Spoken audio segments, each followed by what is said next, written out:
বাবা মা বদলানোর কোনো অপশন যদি থাকতো তাহলে অনেক সন্তানই তাদের মা বাবাকে বদলাতে চাইতো।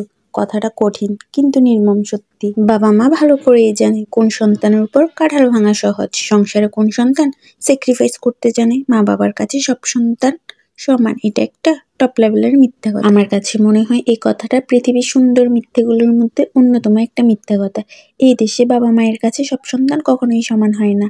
আমাদের দেশে ছেলেকে বিয়ে করানোর পর বাবা হয়, ছেলে পর হয়ে গেছে, সে এখন আর বাবা মায়ের নাই, সে এখন বউ কিংবা শ্বশুর বাড়ির হয়ে গেছে। আমি বলছি না সব বাবা মাই একরকম, কিন্তু ট্রাস্ট মি, আমি এমন অনেক বাবা মাদের দেখেছি যাদের জন্য নিজের ছেলের জীবন জাহান্নাম হয়ে গেছে, মেয়ের সাজানো গোছানো সংসার ধ্বংস হয়ে গেছে, নিজেদের আলগা ফুটানি মারতে গিয়ে ছেলে মেয়েদের ভবিষ্যৎ অন্ধকার হয়ে গেছে। মসজিদে ওয়াজ মাহফিলে শুধু মায়ের অধিকার আর দাবি নিয়ে বয়ান করা হয়, ইসলামে কি সন্তানের প্রতি পিতামাতার কর্তব্যের কথা বলা হয় নাই?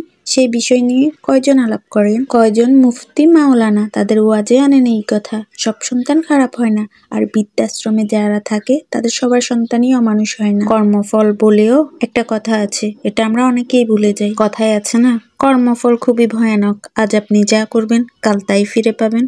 হয়তো কেউ কেউ সেটাই ফিরে পাচ্ছে। একটা কথা মনে রাখবেন, আপনার সন্তানও একজন মানুষ, তারও ভালো লাগা খারাপ লাগা আছে, তাকেও একটু বোঝার চেষ্টা করুন। আপনার ভালো লাগা খারাপ লাগা সবসময় তার উপর চাপিয়ে দিবেন না। মাঝে মাঝে আপনার সন্তানের চাওয়া পাওয়াকে গুরুত্ব দিন, সে কি বলতে চায়, সে কি করতে চায় সেটা জানুন, তার সাথে কথা বলুন, সঠিক পরামর্শ দিন, তাহলেই দেখবেন জীবন সুন্দর।